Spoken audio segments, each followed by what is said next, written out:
What are the qualities of the people that you want to be around? I would say someone that's down for anything, something new. People that don't complain a lot. Good luck with that one. Yeah, that's the hard part of it, probably. Part of speech. I think just like easygoing people. Doesn't have to be something like super crazy, like activity-wise, but just I don't know, just something new. Something a little new. Even if it's just a new spot, just go to a park or something. So in your life, where do you get ideas to do new things? Like, where do you get the inspiration to try something out new, to encourage other people to try new things? I think, I don't know, just talking to people. It is nice, like, you talk to new patients every day. So... My man's a dentist. Sometimes you can just take things from those conversations and be like, oh, I heard about this. You should try it, to somebody that hasn't done it either. Or you could even do it with like friend groups. If a friend of yours did something like the last week and they're like, oh, it was really fun, just take a different friend group and do it. A different friend group? How many different friend groups do you have? Not that many, but I guess more so like somebody you work with, like a friend. An acquaintance group? Yeah. Yeah, you got a lot of those probably. And what if someone doesn't have the capacity in their career to consistently meet new people? Like, what if they have a work-at-home job? Where would someone go meet? If you were in that situation, my gum, my doomle, where would you go? Maybe we could sit here. It's nice. Where would you find the people? I don't. You had those things like the Facebook things, like Facebook groups that meet once a week or something. Because someone else was telling me about that. The meetups. Yeah. Those are a good way to do it. What is it about society and shunning people that seem needy? You understand where I'm coming from here? So it's like the old dude walks to the bar alone looking to have a social time and is shunned by society because he is an old dude. What's up with that? Alone. Yeah, I mean, I think there's maybe a stereotype about like older dudes being kind of creepy. Maybe, I don't know for that specific example, but oh shit, fix that frame. I don't know. So needy? I don't know. Is an old man at a bar needy? I wouldn't say that, but no, so I went to some meetup groups because I was looking to expand my social network and expand the things that I want to do with my time. And it was like a night walk in the woods, led by some people. And the people that were there, I just assumed that they were needy. I was like judging them as needy people, like lonely, needy people. And now, obviously, I'm one of them. So I didn't approach them as openly as I would someone that I assume has a vibrant social life. I mean, maybe that's just a bad mindset for you. Yeah. To be frank, but yeah, I mean, just keep an open mind with those type of people are probably super cool if they're those type of people that are willing to go do something new or branch out, compared to people that just sit inside and do the same thing every day. So those type of people are probably way cooler and willing to do something new than the people that are just like, you hit them up and they're like, nah, I'm doing this, or nah, I don't feel like it today, or I mean, everyone has those days when you run down. It happens to everybody. You don't even have to be run down. You could wake up weird someday and just be like, I don't want to talk to a damn person. Straight up. So I think it's just keep an open mindset. even to the people that you just bump into randomly at like an everyday like grocery shop or something. In your ideal world, you bump into someone randomly. Yeah. They seem cool. They seem to have this this neediness, or excitement for wanting to go out and try new things. Yeah. What is the ideal way for you to bridge the gap between you and that person? Hard question. Some type of common ground, I guess. A coffee shop. Yeah. Do you drink coffee? I did have a cup of coffee this morning. Coffee shops are good. I think they're kind of friendly. A conversation friendly type of environment where you could just stop in. But like most people are probably sometimes meeting there to be like productive versus like going to meet somebody versus maybe to just go and meet someone hopefully. But What is an alternative venue, do you imagine? From what I've seen, I think I don't know, the gym, some type of physical activity could be good. Some people Be like, don't- yo, you meet someone, be like, yo, let's go to the gym together? No way. Oh, I thought you meant like another spot that you could meet people at. No, saying, no. like, This is to bridge the gap between you and someone new that you've met that might turn out to be a very interesting friend. Oh, like where to meet up with them? Yeah. Like Oh. what is the next step after your initial introduction, exchanging phone numbers, saying, yo, we should chill. I see.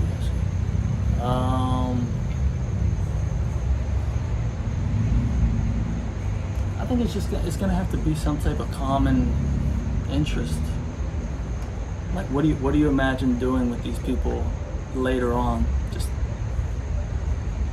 I guess the issue with me particularly is I'm a planner, right? Like I put together events for my homies and my friend groups because I give a shit.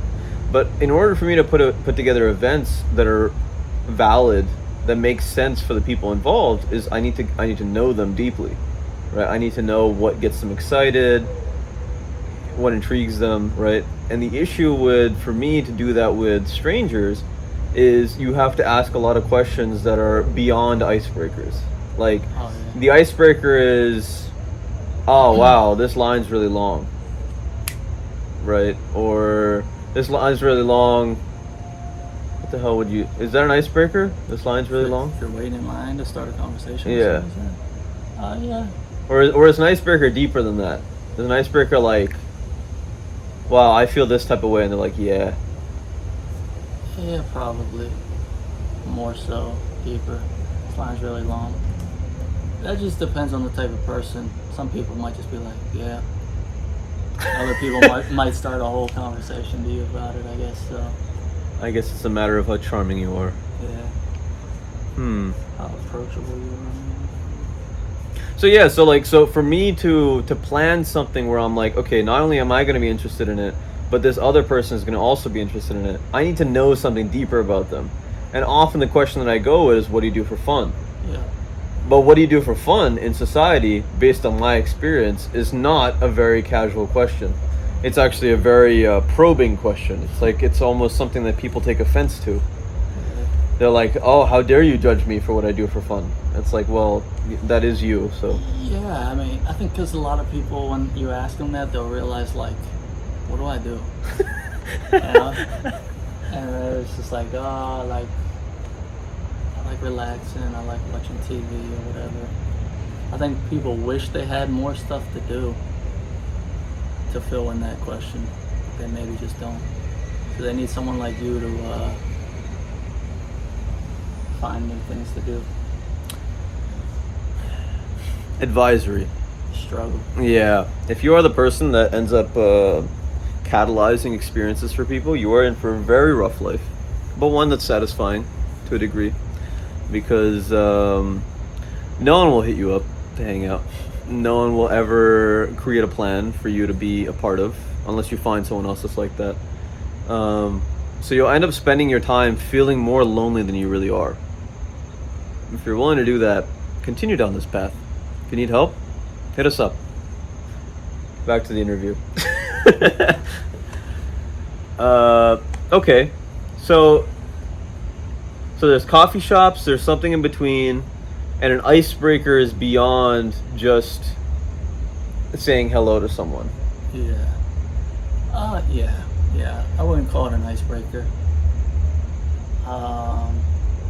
Usually like commenting on something, because I don't know, the line thing's a little tough, but like if somebody is like, if you're passing by somebody and they're doing something, like whenever we went hiking and there was like little kids like complaining or whatever, and you would make those little comments, like I would say that's kind of like an icebreaker. Okay. Okay. Because like then usually the parents would say something back, you know. So there's potential for like a start of a conversation. So it can be a very subtle cracking of the ice. Yeah, it's a little. You don't have to go cannonball through the ice. No, just a little ice pick on it. Little. Create cracks. Yeah. I see.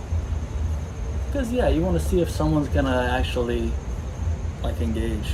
You know. You're fishing. Yeah, a little bit. Get a couple nibbles.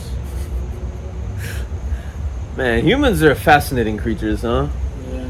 What? Okay, all right. So we were talking about finding people to spend time with for various reasons, and we were saying that a drive, a passion for life is potentially both one of our variables to assess people's ability to hang out with us, or our ability to want to hang out with people. So what are some ways to gauge someone's passion for life? Hard questions. That's what we do here at Terabify. It's got to be some type of like that question that we had that conversation a couple weeks, probably been longer now, but like when you ask somebody like what's new or what have you been up to, if they can just like start I don't know, like I guess firing into a couple of their passions or things that they've been really interested in chasing after. Like pretty easily, like you don't have to like dig it out of them. Yeah, exactly. I mean, again, that's going to depend on a person's personality. But if they aren't willing to talk about what they're passionate about kind of openly, then probably not going to be down for a whole lot of other things that you're trying to engage them. So the openness to new things is kind of an important variable. Yeah, I mean, I guess so, right? Like you introduce someone to something you're interested in, and if they immediately shut it down, they're probably not exposing themselves to other shit they had the opportunity to. So for sure, it's an indicator. Yeah. So you ask what's new, and if it takes them too long to give you an answer, you say no, goodbye, see you. No, I'm kidding. No, I mean, you could like poke it a little bit. You'd be like, you've been listening to any new music, you traveled anywhere, you met any cool people.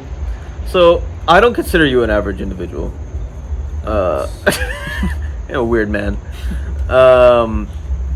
But do you think that how do you think the average person would respond to a question like that? Like, I feel like an average is a necessarily a judgmental word, because your average is necessarily going to change based on who you are and what you've experienced in life. But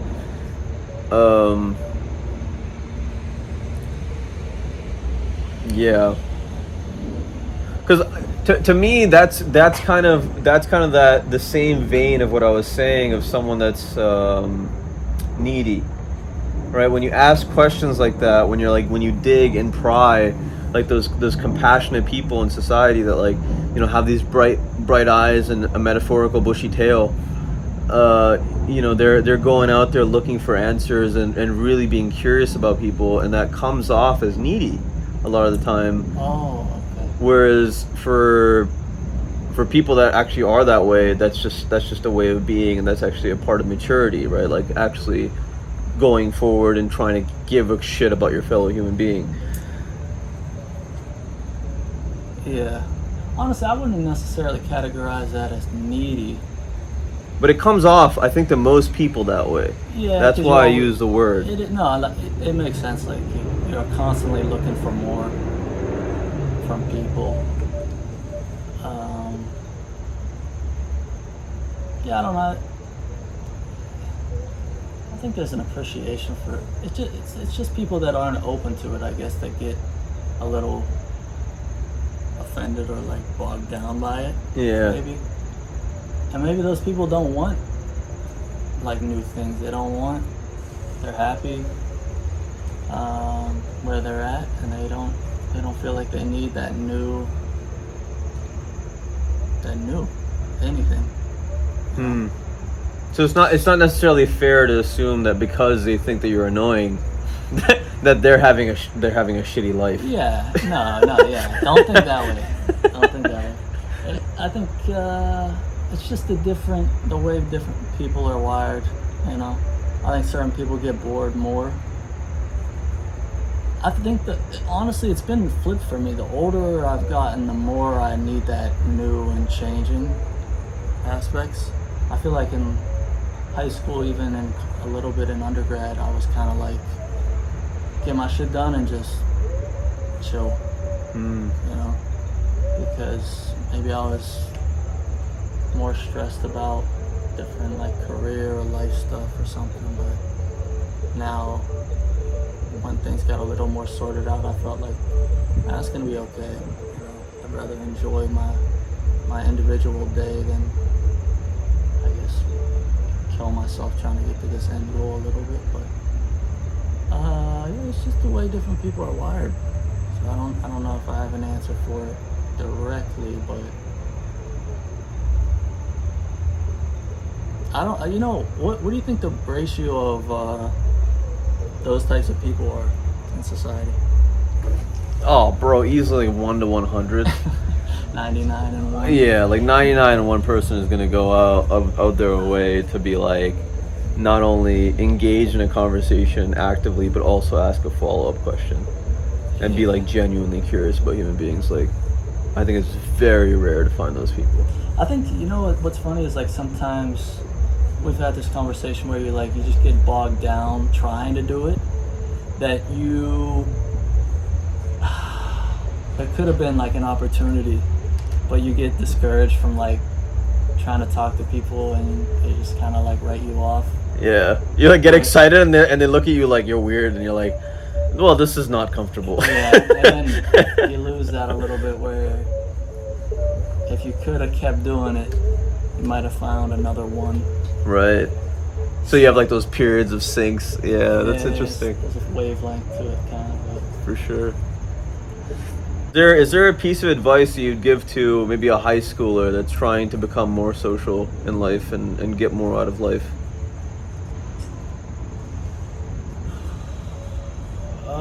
Just say yes more. Something I wish I would have done more in my younger days. Like I said, I was pretty comfortable. Wasn't branching out as much. Obviously, don't say yes if you're like, this is not good. You know, but just different groups. You know, there's times where I would get invited and I'd just be like, nah, I'm not going. You know. Because you knew something about the group, or because? Yeah, or just like, I think I used to have more like social anxiety, to be honest. Maybe I've overcome that a little bit more.